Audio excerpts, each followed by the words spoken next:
So now that we're clear on what leadership is, I think it's a good time for us to segue into what leadership is not. So I Right. want to talk about that too, because I think there's a lot of misconceptions out there. So my question to you, Yolanda, is what are three misconceptions people have about being a leader?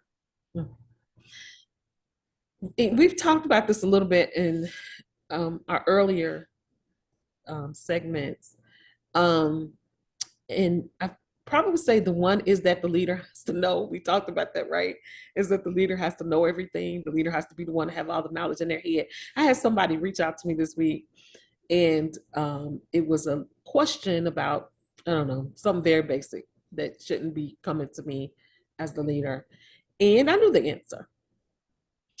But it was important for me, number one, to redirect them to the other person or the other team because they get paid to do a job. They need to go to them, let them do the job. The other thing is if I answer, then I become your resource. Okay. So now I'm doing stuff that ain't even in my job scope. Because you know I got the answer. Then every time you need something, you're gonna come to me. Back to you. Back to you.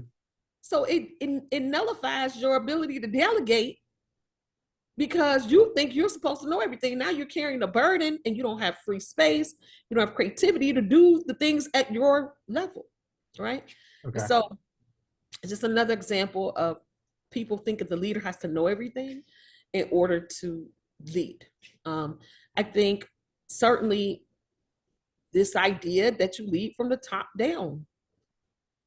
If we have to have an image of leaders because it does the pyramid dynamic of leadership is true, right? You have more people at this level, less people here, less people here, and so to create organizational order, you certainly have less people as you ascend into leadership.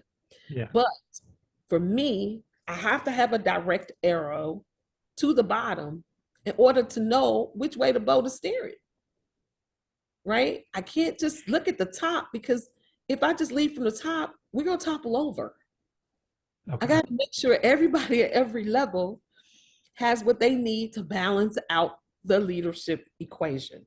Remember, going back to the idea that everybody leads because everybody's responsible for making it better. So I need to make sure that I keep a line of sight somehow. I know we have survey instruments, we have a lot of different ways, and I personally think you can't you can't discount having conversations and meeting with people regularly somehow every level. I'm doing some um, political work for the current Democratic nominee for president, and I'm doing some door knocking. And as a leader, I'm going out into the community. I'm a servant. I'm a true servant here because I'm just doing something. And I'm knocking on doors and I'm asking people questions around, what's interested in them, what's important to them about this election, things like that. And the one thing that is not lost on me, and at some point, every every political leader will have to deal with this. Is when I knock on a door and people close the door in my face and say, I don't want to talk to you because you only come around when it's voting time. Mm. If I, as a leader, only came around when I needed something from people, Wow. they are no longer invested. Yeah. They just showing up, right? Yeah. And so this idea, I think we have to find a way to keep a line of sight and to keep conversations open at every level to know where people are. So Oh, that to me is what leadership is not. It's just living in your little ecosystem of the top and talking to 10 people, and you really don't know what's going down at the bottom. gotcha. Okay. Was that three? I think so. I got you have to know everything, which we touched on a couple of times. That's a really good one. It's leadership is top down only. Yep. You have to have that arrow going down to the bottom and be engaged at all levels to make sure everybody's needs are met so they can be as productive as they can be. Yep. And what was the other one? It was Number three would be despise an autocratic leader. I literally, and I think it kind of feeds into the other two that I talked about, right? Because I'm very people focused. Okay. And so I despise a leader who thinks that they're in charge and no, they get to direct everything without any other input. So autocratic leaders frustrate me to no end because I so believe in the power of people and the power of the voices of the collective that autocratic leaders just don't work for me. Okay. So you talked about the importance of having a pulse on what's going on, getting input from those under you as a leader. That's valuable. Only showing up when you need something was another one you mentioned. So I think we actually got 4 out of that one. Okay. Yeah. Because that really registered with me is if the only time you show up is when you need something. Something. Who wants to feel like their only value is to what you can get from them? Yeah. And as a leader, I was thinking to myself, we'll never run for political office ever. Just that ain't my scene. I can't do it. But I was thinking to myself, if I ever ran, if I was ever a congressperson, if I was ever a mayor, anything, I would knock on doors once a quarter.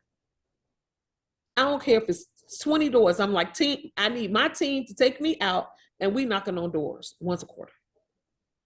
I need to hear people. I don't need to just hear them when I need their vote. I need to hear from them and then provide resource so that they are support. That's why I'm here, right? Unless it's not why you're there. Hmm. There's a lot of people who feel like that. Yeah. And then people get mad because, and it's the same in any world, right? People get mad, and when you don't show up, or one of the lines people like to say is, "Why are you not talking to me?" They're not invested. Yeah. They don't feel like they have a place in the conversation because Yeah. it's the only time you want them to talk is when it's dog and pony time. Wow. Okay. They're not invested. Yeah. And that's back to building trust, making sure people feel valued, have a voice. Okay. Good stuff.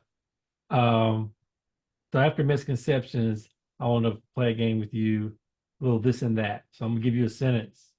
I want you to fill in the blank for me, okay? Okay. So the sentence is nowadays in leadership, we need more this and less that. More this and less that. So what do we need more of in leadership nowadays, and what do we need less of that you haven't covered already? Right. Nowadays in leadership, we need more diversity Oh, okay.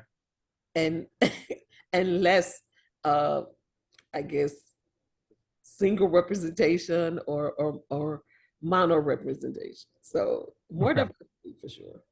And why is that important?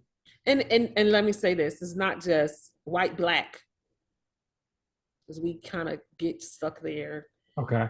in our conversations in the American context, Mm-hmm. because diversity matters in broadening the voices at the table and the understanding. And that's going back to what I'm saying before, is that I only understand a lived experience from a black woman from the south side of Chicago. If I have diversity in somebody in Southern Florida, I don't know what the culture is there, the community is there. This is Okay. important to have more people at the table because it broadens your understanding, it broadens your learning, it broadens your ability to see the world differently Yeah. and to guide your organization accordingly. Yeah. And if we accept that all people of all different backgrounds have something to bring to the table, have great ideas and things to offer, Right. then the only way you can really get to the best possible outcome is with diverse voices at the table. And you know what? They help to guide you what not to do Yeah. as well. So what to do and what not to do. Yeah. When something is like, that's real culturally insensitive. I know you may not think that's not, but don't do that. Yeah. don't keep you out of trouble. Yeah. And you mean diversity of all kinds, diversity of background, train of thought, Age, personality. education, personality, all of it. But I don't need, again, a monolithic people that think and look like me. I need somebody who don't think like me. I am a I'm a passionate person. Everybody on my team can be passionate and extra. They can be passionate, but how it shows up, right? So they can be passionate, but I'm very vocal with my passion. Yeah. I need some people that can keep it together. Because if not, we all just the whole energy is just and so I need some more demure. That's the word, right? I need some more demure, mindful people who help me kind of body check. Yolanda, don't go there. Just keep Okay. the So you think that you think some leaders only hire people under them who are more like them? absolute because we're comfortable with who we are, and so we tend to like to be comfortable. It's uncomfortable to work with people that aren't like you. And when because I move fast, I think fast, and I'm a driver, and I do all of that. Mhm. It's uncomfortable for me to work with people who don't operate like that because I got to slow down to make Okay. sure you catch up. I got to make sure I keep having, and I can get rid of them because they don't show up the way I show up. It causes me to adjust and grow. Okay. Comfort zone. Mm-hmm. All right. So what does it take to be an effective, diverse leader? Obviously, and you said don't say the things I've already said, but it's hard not to because I think those are the baselines of. I mean, you didn't say not to say it, but this is the Yeah. baseline of how you get there. Is having a heart of understanding, having a heart of want to know, having a heart to be open, even though I may turn around because of my worldview and my upbringing. I may not fully agree with how you see the world, but that means doesn't mean I don't can give you permission to see the world that way Mm-hmm. and to show up and see the world that way, and you be you and I be me, as long as what you being you does not interfere with me being me. We good. Yeah. And it sounds like it would take a certain level of security and self-awareness. And maturity, sure. Yeah. Maturity, uh, Emotional intelligence, all of those buzz things that emotional intelligence. Yeah. pays to and going back to that ego, you know, anytime you have the ability to change lives and people listen to you and stuff, you power is a hell of a drug. Being able to hear people just listen to you and then guide them where you want them to go, that's a powerful thing to be able to have and do. Mm. And if you don't have a character, you don't have the empathy, you don't have the servant leader attitude that we're going to talk about,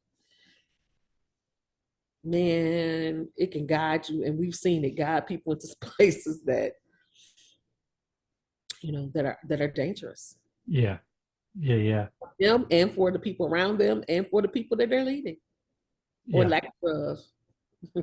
100%. Some people say leadership reveals character. I've heard that statement. Yeah, it does. And if you can't, and the things that you, and I'm not even talking about, bad things, moral or immoral things, just, the ability to be fair about a salary because a person made you mad. Hmm. Okay. Yeah, I'll give you a little less because you made me mad last week. Uh, But your work says you're worth this. I don't have an answer for that. Is there something else I can help with? Serious But I talk. know you don't, Siri. I don't have an answer for it either. But you have to body check yourself. Am I keeping the opportunity from this person because they don't deserve it or because I feel like some kind of way about them? Working on that. I'm gonna have to figure out how to turn this off because this is talking to us, Yolanda. Something went wrong. Okay, I think we got it off. You're good. Yeah, we're good. So I'll restate that again for you. you know, I have to body check myself. Why am I making this decision? And is it personal? Is it not? Mm-hmm. You have to have real clarity to not take advantage of what's been given to you. Yeah, absolutely. Absolutely.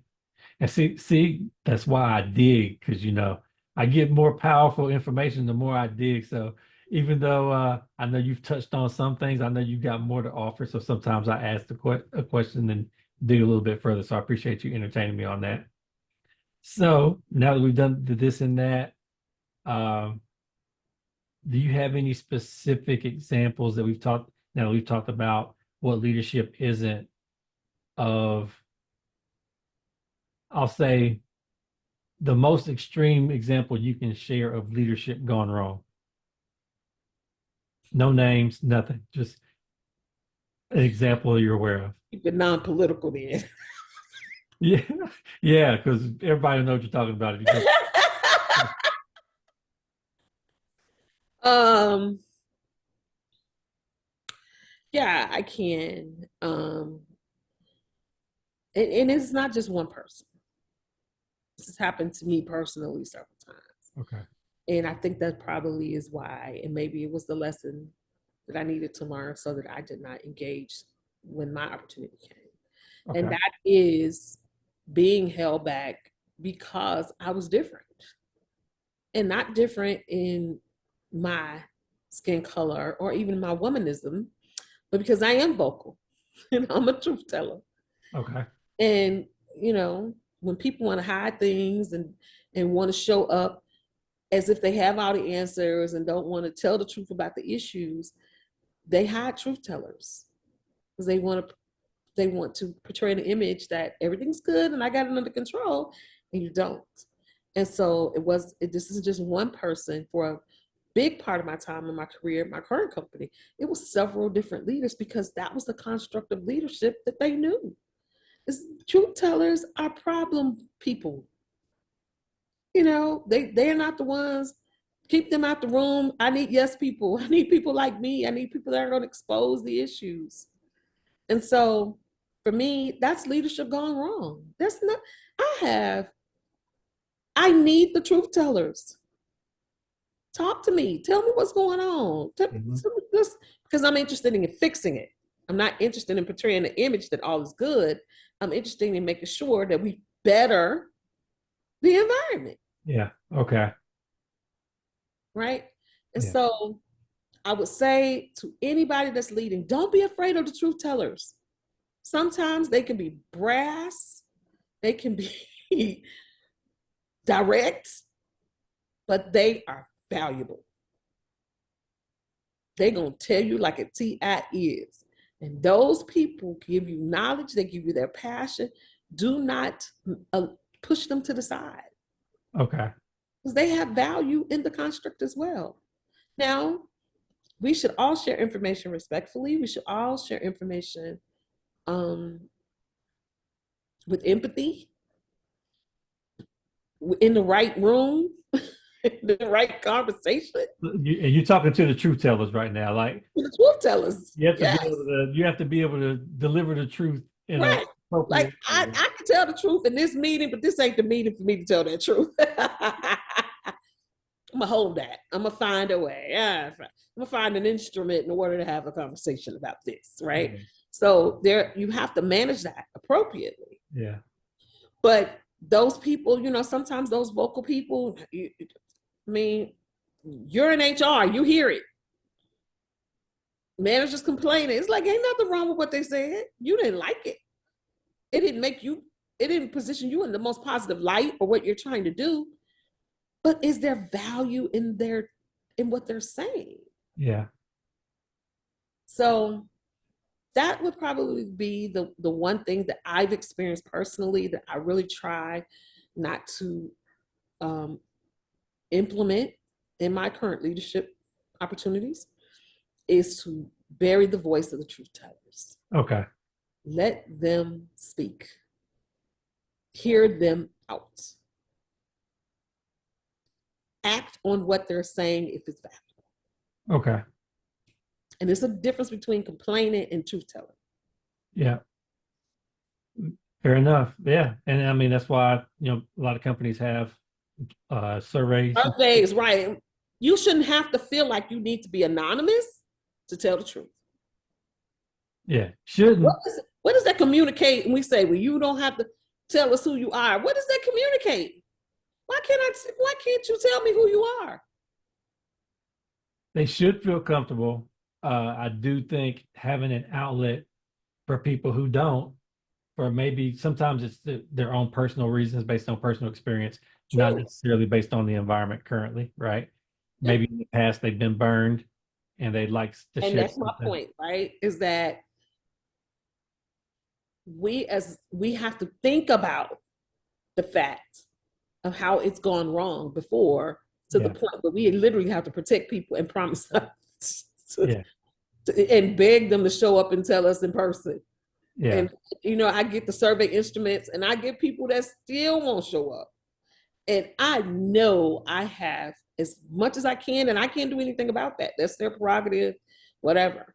I take the information as it is. But there are times I'm like, hey, you want to meet with me? I've shown examples of where I've met with folks and acted on it. People are just afraid to tell the truth because they're afraid of the repercussions of that. And I don't like that that's a real thing. yeah, yeah. In a perfect world, people feel free to speak their truth and be open. Yeah. And that's back to the importance of building that trust that we talked about earlier. Yeah. Yeah. Yeah. Psychological safety in the workplace is important. Absolutely. Yeah. All right. So that said, we've talked about what leadership is and what leadership isn't. Servant leadership, which is our topic for today. I really want to give you a chance to share so much of your knowledge and wisdom and passion, that passion you've been showing us so far today. So I want to set this up by just saying the reason I wanted to talk about this, Yolanda, is people spend a lot of time at work. Think about how much of our lives we spend in the workplace. Yep. It's entirely too much time to be miserable at work. I agree. So being a leader is a huge responsibility because yes, the company's relying on you to deliver results, but also you have a significant impact on the people that you lead when you are a leader. And a whole lot of influence over their well-being, their Mm-hmm. personal lives, how they're able to provide for their families and show up there. Yep. There's so many repercussions individually, culturally, from a diversity standpoint, with Yep. that being a variable in society, socially, all these different factors come from the impact of leaders, right? So that being said, when we talk about servant leadership, to me, a servant leader is someone who not only considers the responsibility to deliver results for the business, but also considers their responsibility to make a positive impact on the people they're leading. To me, that is the heart of a servant leader. And to me, you represent that. So, that being said, some leaders are solely focused on the numbers, the productivity aspect, Mm-hmm. right? And in the process, they fail to create a positive work experience for those that they're leading and fail to facilitate the growth of their team members. Mm-hmm. How can leaders better balance the push to hit KPIs and achieve their own career objectives with the need to also engage and grow their employees and create a positive work experience? Um, I think it comes from the leadership concept or bridge that I don't get results without people. I do not get results without people that are engaged. I do not get results without people. I get my best results from people who are engaged and invested and can see um, outcomes from themselves individually as ROI for their investment. Yeah. Okay. Right. So for me to get the results that I'm tasked with getting, I need folks who say, if I give you everything, can I get something back? I know you give me a paycheck. but can you help me skill up? Can you help me promote? Can Mm-hmm. you help me figure out if I want to do this in the next 2 years? You know, one of the things that I tell my leaders, and we practice in my areas, is people have value. I don't care where they go. So if you see your next being in IT, how can I help you get there? Mm-hmm. And if people know that and don't feel like they got to sneak and do an application in IT behind my back without me supporting them, Mm-hmm. then they give me what they got, knowing that I'm gonna help them in their path, right? Yeah. It's valuable to the bottom line, to the result that I want to get. If I'm tasked with getting this and I need people to get there, then it's beneficial for me to make sure people get an ROI from the opportunity too. Yeah. I So can't be the only one to get the bonus and the promotion and yeah. the accolades. Mm-hmm. So what I hear you saying is if we maximize the return on the employee's investment in the company, we also maximize the company's return from the employee on the flip side as well. We get more out of the team members by making sure they get the most out of their experience with the company. Absolutely. It's a duality in experience. And companies that recognize that, leaders that recognize that, grow faster, they get bigger because everybody is pushing the boat. It's not just, me pulling you along unwillingly. You Yeah. help to push. When it gets stuck, you push. We all push. Because we all have, it's largely why companies do, stock investment. If you're invested and can see yourself getting a return, then you see yourself as somebody who it's got value and stake in the game too. Okay. So the how would be recognizing the connection between maximizing that employee's growth and experience and the bottom line. Absolutely.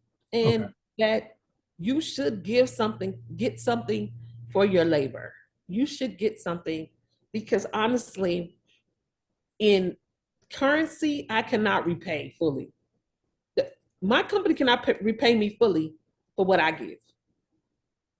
It would have to be a whole bunch of money, and that ain't in scope. So that's one of the things I've done as an individual for personal development, and I Mm-hmm. challenge my teams with doing. What do you want that they can't give you in a paycheck? Okay. What can you get? Can you get networking? Can you get mentoring? What can you get that the paycheck is saying, this is all the check I can give you, but I can give you this, Mm-hmm. this, and this. And so that's helping employees understand that and see that and providing opportunities for that. Mm-hmm. Because when they're invested in a way that they know they're going to get a return, everybody wants something back for their passion and emotion. And unfortunately, we've created an environment where, and by we, I mean the Western way of working in a capitalistic environment of being very transactional. That you get a check for my profits. Mm-hmm. But that is to not see people as humans who invest more than just a widget. Yeah. Okay. So I'm gonna ask you something else too, though. This is more connected to that other side because we talked about the KPIs and trying to meet your numbers for the business, right? But there's also the leader's career aspirations that sometimes they believe are in conflict with the needs of their team members. Right or wrong, right? We don't believe that it shouldn't be competing, but sometimes there's a perception that there is, right? What would you say to a leader who doesn't want somebody under them to outshine them? I don't know that. I don't know it. And it's hard for me to speak to that because I'll be honest with you, my heart for leadership, my heart, I don't know if God took me the way he took me to work that out of me. Mm-hmm. I have been asked to do every job I have had leadership. I have not sought one. I do the work. And so when I say, like, when people ask me, What do you want to do next? I don't know. The opportunity hasn't shown itself yet Mm-hmm.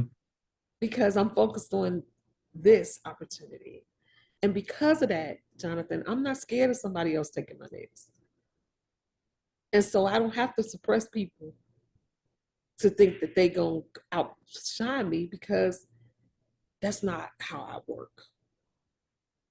That's not even in my idea. Like I'm a part of executive women's organization called Chief. Okay. And the idea of Chief is to create more opportunities for women to be CEOs and C-suite leaders. Love that. And so when I first joined, everybody's like, well, you want to be in the C-suite? And I'm like, not really. That's not why I joined. I really joined to have a community of women who lead at the level I lead, to be vulnerable and share and do all the things. Because as you know, the more up you go, the less you can share in your company and things like that. So for me, it was really kind of like therapy. I was like, I need some people to talk to help me work through some of my stuff that I can't necessarily work out where I am or. Okay.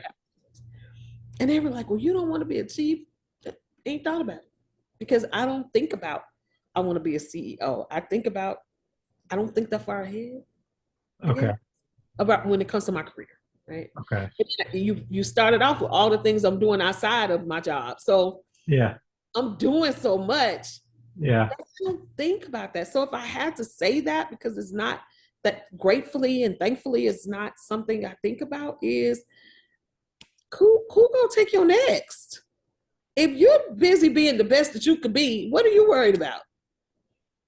What are you worried about? Who can outshine me? If you're busy being the best you can be, what do you have to worry about?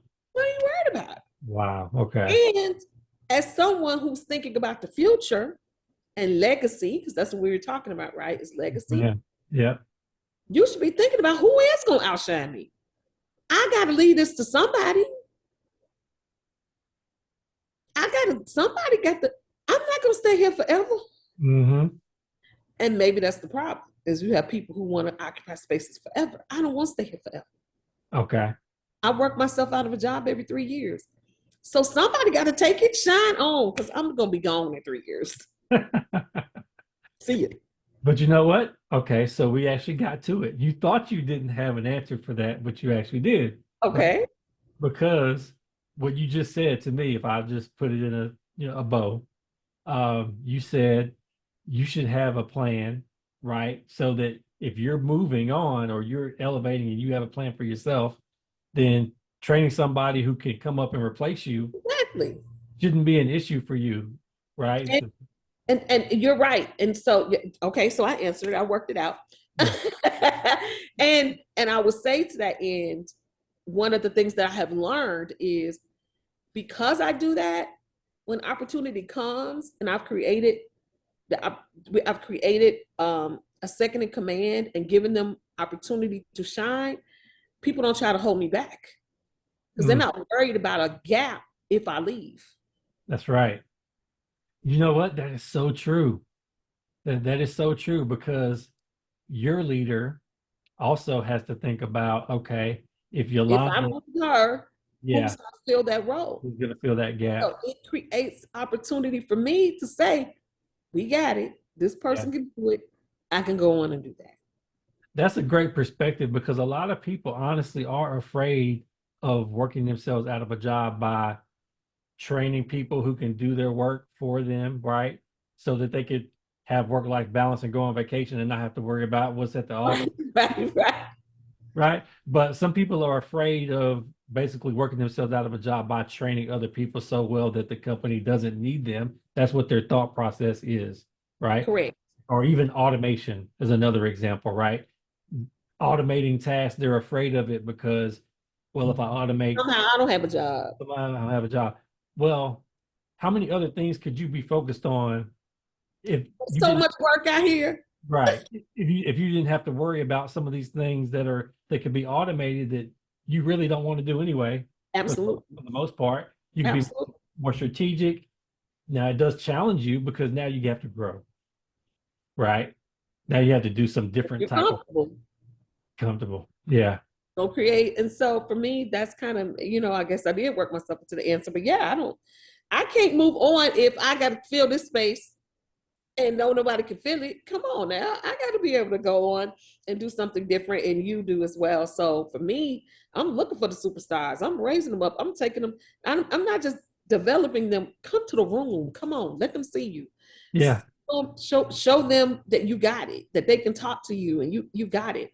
Yeah. I have one such leader now. I look at that person and I'm like, you better shine. You better you better show up in the room and show them you got chops to be at the table.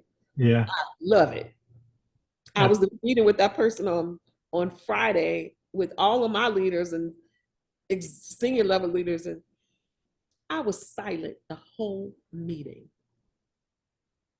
That person showed up. I love it. At the table. I answered one or two questions. And that's back to you talked about legacy. You talked about legacy, like think about the impact that you're having. Yep. By multiplying yourself, essentially, right? Yep. Creating people who can then step up and grow and become bigger. I mean, to me, that's one of the most valuable parts of being a leader.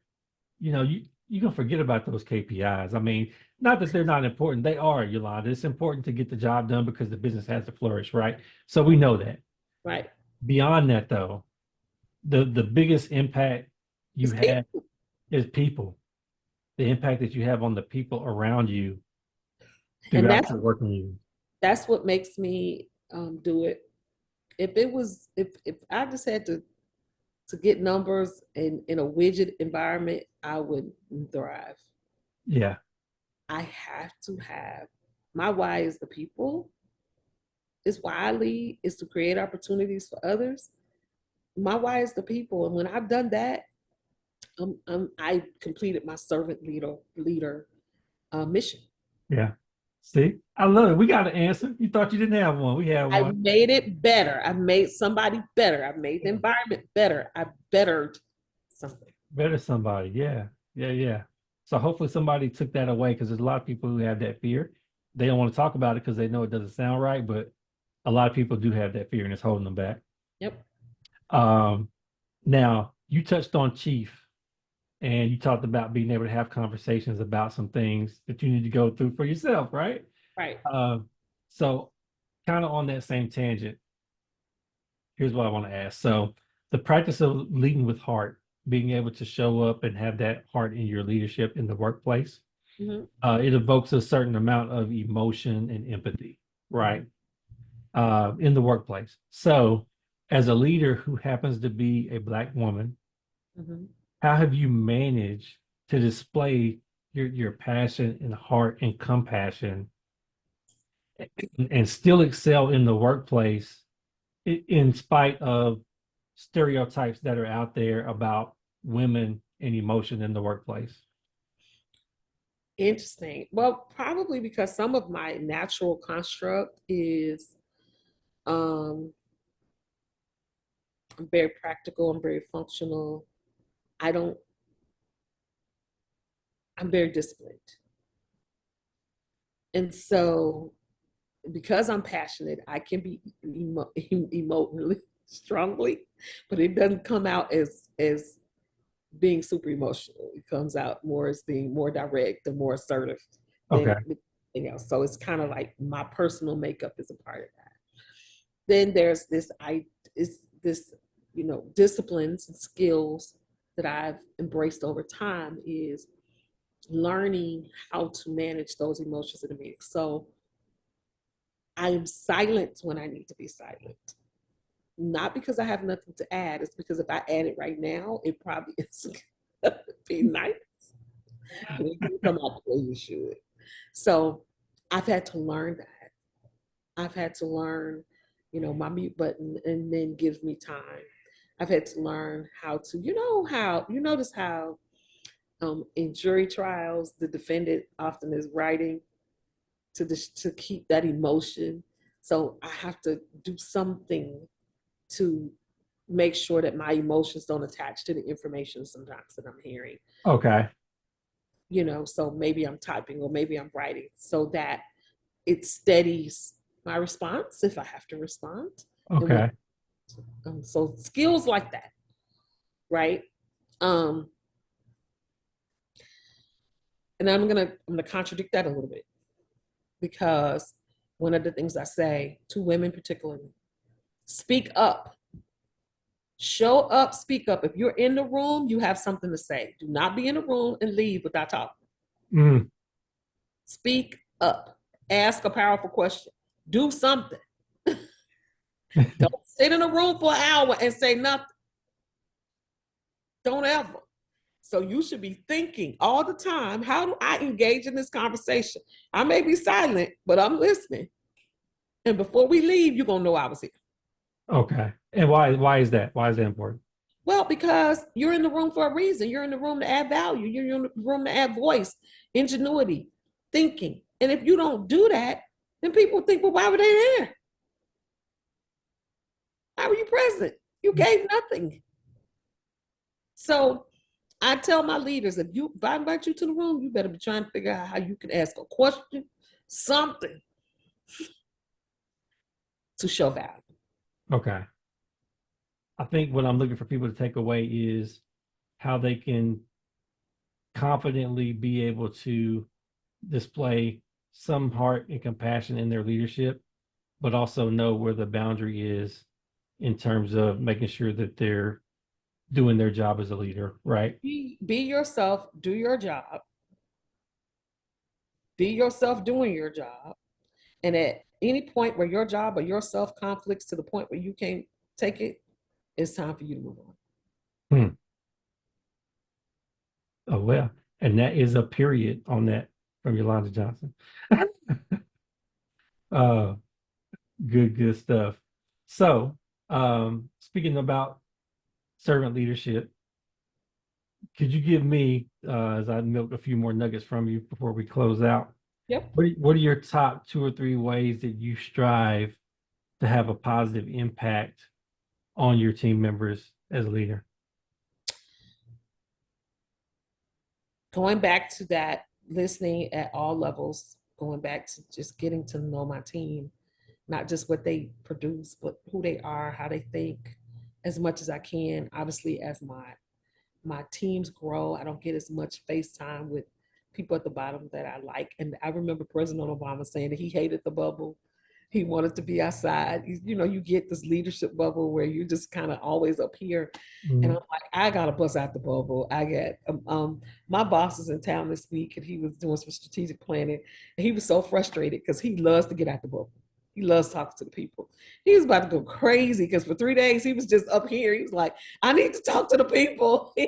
So I went into the office just to talk to him so that he could have that moment. And I'm grateful to have a leader who kind of leads, we lead alike.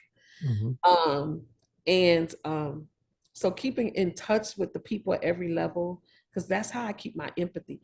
It's going back to the reason that I serve the community, the reason that I feed the homeless, the reason that I knock on doors and stay in touch at levels that I no longer live in. It's not because I'm trying to resolve sometimes, or I have so much to give. It's really for me. It's a reminder that there, but the grace of God go I. It's a reminder that there are real people living in places and in jobs I'm fortunate to not have to do. It keeps me grounded. Love that.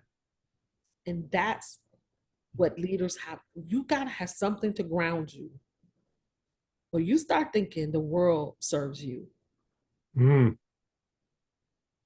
And as a leader, so much of the world does serve you that if you don't stay and keep serving, then you start to think like somebody who shall not be named, that the world exists to serve them instead of the other way. Okay. Any other ways you strive just to have an impact on those you lead? Just in that way, right? It's by living it out. Okay. And hopes that as they see me do it, they do too. I don't just do it because, again, it's a good thing for me to do. I don't have other things to do my time. I do it as a grounding exercise so I don't fly so high that I don't recognize what the bottom looks like. Gotcha. And it's my hope that as leaders, I'm teaching my leaders and imaging to my leaders and anyone who follows me directly or indirectly, that this is what it looks like to have opportunity at all levels. It is not just for me to be consumed with titles. It's for me to have an opportunity. Titles, it's all tools. It's all a tool to get the work done. That's all. Title is a tool. Good stuff. Good stuff. Um, what I want to talk about, Yolanda, this internship program, because I think it's a huge part of your legacy. I don't know if you perceive it that way or not, but that was your idea that you came up with 4 years ago. Wow, it's been 4 years. 4 years. 4 years ago, to have an internship program for college students to get work ready, to become work ready by getting exposure through Randstad and building skills, soft skills, in addition to the hard skill development they get through on-the-job experience over the summer through that program. Could you talk a little bit about, first of all, why did you come up with it? Like, what was going through your head when you came up with the idea initially? And then just tell us a little bit about the program, its mission, and then your vision for it going forward in the future. Oh, wow. So the program came up, it actually was a collaboration for then my leader at the time, Vince Alfie, and I, out of the summer of social unrest when George Floyd was murdered, and a lot was going on in the country during the pandemic. And we had to take I think it was right after the young man was killed in Atlanta. Can't remember his name off the top of my head. We met, and there was this real idea, and it's really unfortunate because a lot of companies did that DEI switch and put a lot of money and time, and for them it was sounds and tinkling and sounds, but Randstad is really committed to that consistently to give to that change. And so the idea was around, how do we create access? And are we creating access for everyone to be at the table? And that's a huge, if I was to have a legacy that's shaping up, like my legacy statement is starting to shape up a little bit in my career, I'm probably about 9-10 years away from retiring from corporate America. I've been pressing that for a long time, but seriously, I'm about 9 to 10 years away from walking away if it doesn't come sooner. I probably have one more level that I would want to go to that I could see. Beyond that, I don't know if I want to do the work. But getting back to the internship program, and me, one of my legacy statements is this idea of accessibility for all. Okay. Important to me that everybody has access. And that is what the internship was for me. It was taking a look and saying, what can we do to make sure that everybody has access to what we have to offer? Because at the time, we live in Georgia, and UGA is heavily recruited. Those are the big names: UGA, Georgia Tech, Emory. And it's like, what about Kennesaw, Georgia State?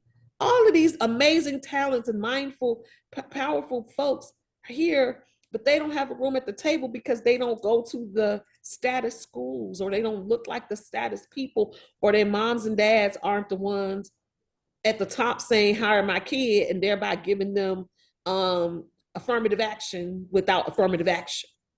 Okay. I digress. So that was what the intent was. And so we created this idea around creating an internship paid that gives folks the opportunity to get a vision and get a look and a real life experience of the world of work, to prepare them for entering the world of work so that they don't shy away once they come in. Because we told people, go to college, get an education. That's just one aspect of preparing yourself. Yeah. That really is just your calling card.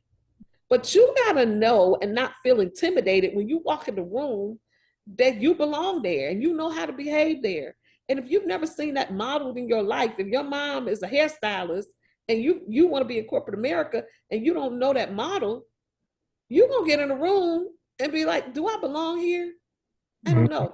I heard the story of I used to do a lot with the Posse Foundation. Y'all can look that up. It's another organization around creating education access for people who need it.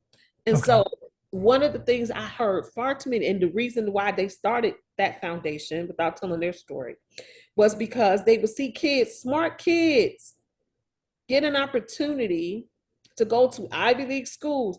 But guess what? They don't have an Ivy League experience, a life experience. So Yeah. if you go to Ivy League schools with kids who vacation in the south of France, and when you go to school, when they talking about that, you shy away and you begin to feel like you don't belong here, Mhm. even though you were invited.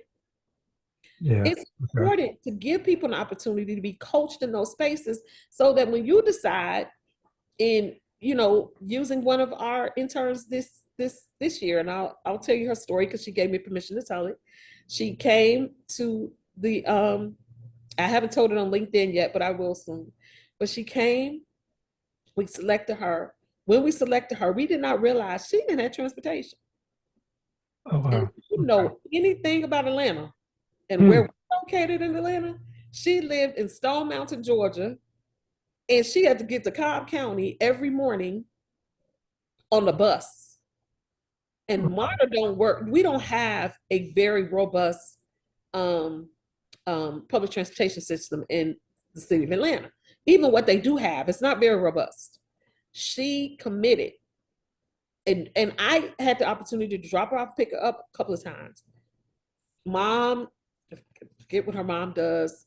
Um, Dad is a police officer, no experience, nobody in her family. She's the first one going to college, first one excelling. She has no concept of how to put on a corporate face and come into this foreign world. Okay. And so she comes, commits, and she had 2 commitments this summer. She's like, Miss Yolanda, I want to get a license and I want to use my money to get a car. She texted me last week. She did both. She has her both. She was learning how to drive. She was taking the bus when she needed to. She bought a car with the money that we were able to help her with when we were paying her. Wow. And she now has a car and her license, and she's now more mobile away at school. Who knows? Maybe she's able to get a job down there now. Man, that is awesome. So those stories, right? Creating access. Yeah. Because one of the things I tell people all the time, Black kids, poor kids, kids of all kinds are just as smart. What they are not is as exposed, and exposure matters. Mm. So the internship is all about exposure. Okay. It's all about getting you a look before you come so that when you do arrive and you may not be at Randstad, you know how to show up. You know how to send an email. You know how to have an interview.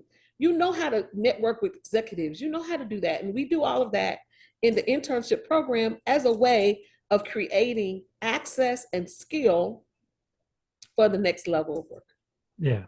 That is huge because I know a ton of people listening can relate to that personally, thinking if I had had exposure earlier in my life, where would I be right now? We learn what we can on the fly.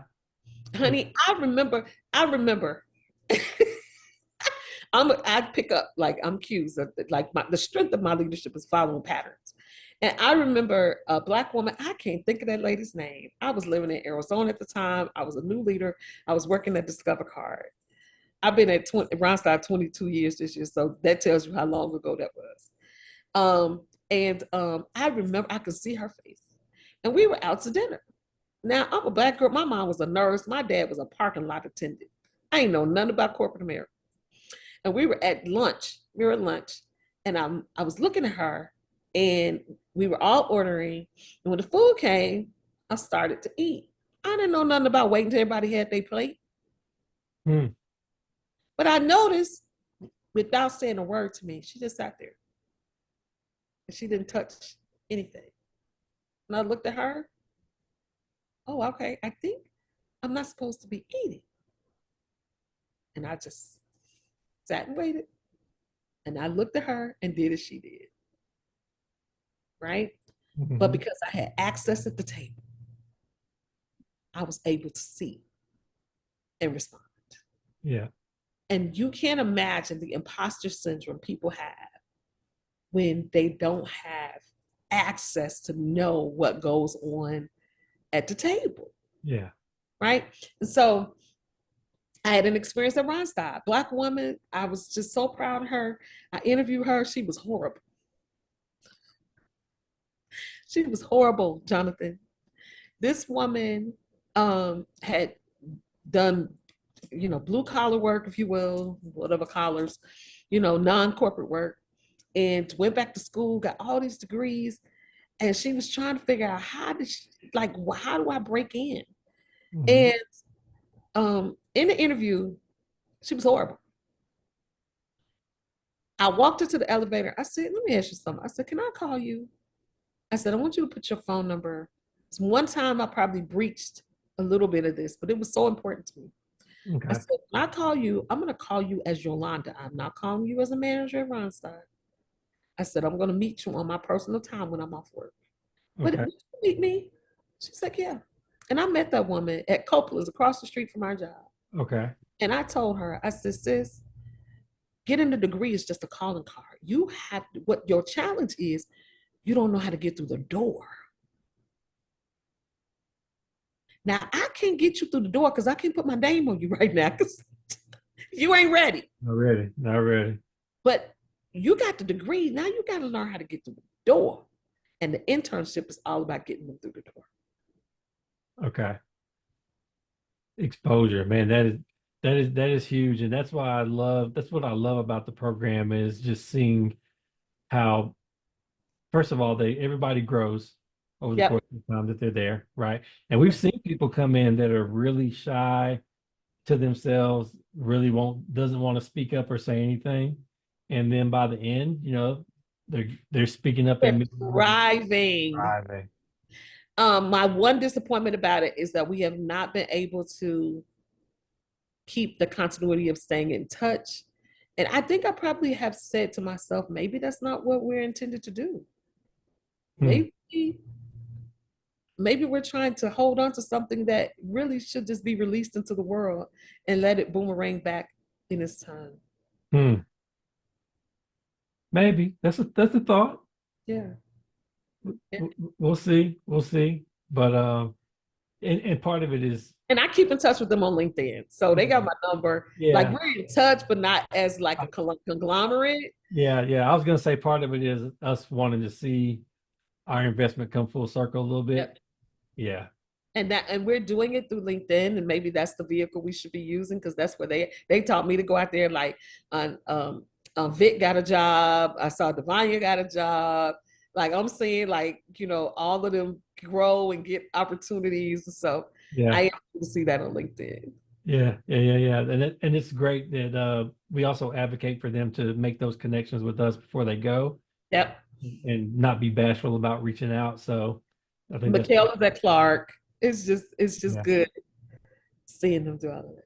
Yeah, 100%. So thank you for sharing us a little bit about that, and thanks for putting that out into the world, because I just think we need as many of those type programs as possible. It's huge in leveling the playing field for people that otherwise wouldn't have that type of exposure and knowledge.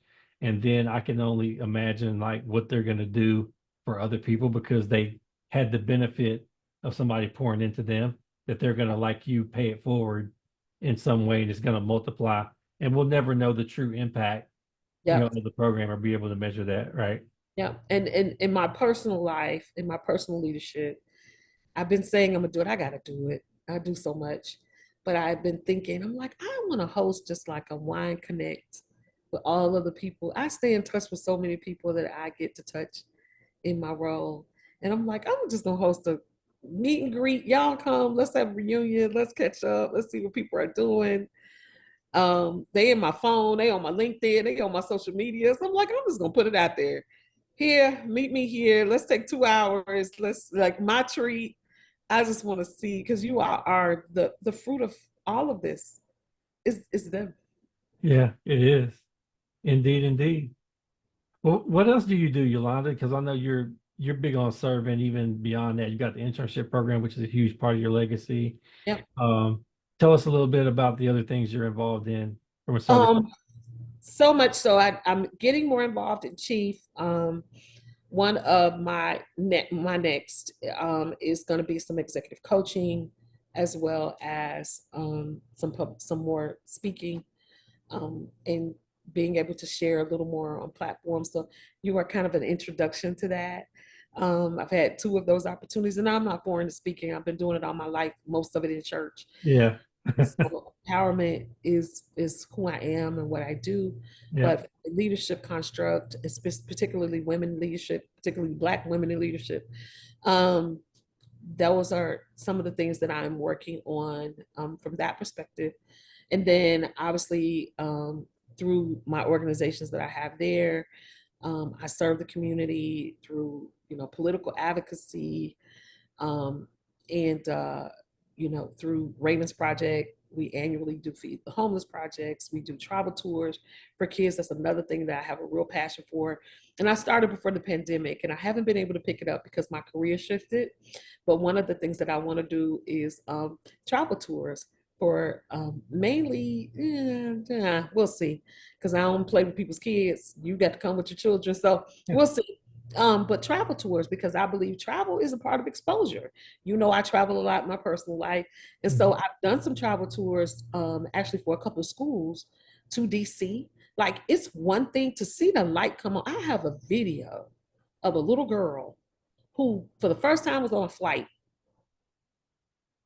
First time in her life, 7 years old, she was on a plane. And we were taking her to see the Capitol. Wow. Kids read about stuff that they have no point of reference for. Yeah. How empowered was she? Yeah. Very. So as that, I have a lot of things, but my theme and my life's theme is accessibility and empowerment. And so I'm just trying to see how that all comes together with what I can do and what I can share and who I can do that with. Yeah. Okay. And for Ravens Project, how was that birthed? Can you tell us a little bit about that? Yeah, so my daughter Raven, she went to home to be with the Lord when she was 18 years old. She was a super scholar. She struggled through all her high school career with a autoimmune disease, and so she succumbed to the flu actually. Mhm. And she had a scholarship to Brunel University for journalism, and she always wanted to be a journalist. She would probably hate what's going on with journalism now. So she's another truth teller, and so when she passed away, because she was 18, I wrote a book called My Life in the Sunshine, because she always wanted to do a documentary called My Life in the Sunshine. And I may do that at some point. I may go and do the documentary, using her as my springboard. But she so because losing a child who didn't have a chance to leave anything in the earth. She didn't have any children. She didn't have, all of these things that when we leave, we got all of these folks. I wanted to create a legacy for her. And so that is her legacy. And through it, primarily now, the work we do is providing scholarships for young women. Every year, I think we've provided over $25,000 in 7 or 8 years, $2,000 at a time to help young women finish their college education. Okay. And then our travel tours and other work that we've done prior, we're not doing that work actively now because I have other stuff going on, and it takes a lot to do that. Okay. Here. So again, it's a tool that we use to honor her legacy and to let the world know that she lived and she was bright and she was amazing and she had an amazing light, and Yeah. to still shine that light somehow in some way into the world. I love that. I love that you're continuing that and building that and carrying on her memory and giving her a chance to build a legacy, even though she can't do it for herself. You're giving her a chance to do that. So that's a lovely idea. When I read about it, I was like, oh man, that's just so beautiful. And with this show being about legacy, I did want to have a chance for you to share that with the audience because I just thought it was so powerful. So Yeah, thank it you. makes grief worthwhile, and I have an opportunity, not as a thing I do all the time, but often because of my experience, people ask me to talk to grieving parents, and one of the things I'll tell them is try to do something with what they left. It gives purpose, and it turns your grief into some joy. And to me, it kept me from getting stuck, and so Okay. it was as much for me as it is for her. Well, Yolanda, listen, you are a huge advocate for so many people, Thank you. a great example of what it is to lead a rich, impactful life, serving other people. And this whole show is about leaving a legacy. So I was so glad that when I asked you to come on the show that you were willing to do that because I just think people need to hear more about your story and Thank it will inspire some other people to be able to go on and see themselves as potential leaders, one, right? Understand that leadership is about more than being in charge and telling people what to do. There's you. Right. yeah, there's responsibility that comes with it, and a huge ability to make an impact and leave a mark. You're doing that in so many ways. So I encourage you to continue. I can't wait to see all the different things you do. Thank you for including me in your vision for the internship program because I'll leave better for that, better for participating in that. Y'all are carrying it now. I'm doing less. Y'all are doing more. Felicia, James, and they are my legacy, right? They're the ones. Stacy, they're carrying it, and I'm so glad to see that. I will always be involved in some way, but to see them actually carry it and get to work out their passions again, me being me. You being you, you pour into everybody. You poured into me, and I thank you for that too. So thank you for how you lead and how you show up. Thank And I appreciate you so much for being willing to come on the show and share what you do. Thank you for the invitation. So I can't wait to see what you do with this platform. I know you kind of tinkered with it a little bit, and I'm gonna do it. I'm gonna do it. So, full push on the accelerator, no brakes. Thank you, man. I appreciate that, and I'll I'm a keep going. subscriber now, so I'm gonna be looking. I know you will be. I know you will be. I feel the pressure on me, but I'll do my best. I promise. Thank you, Jonathan. Thank you so much.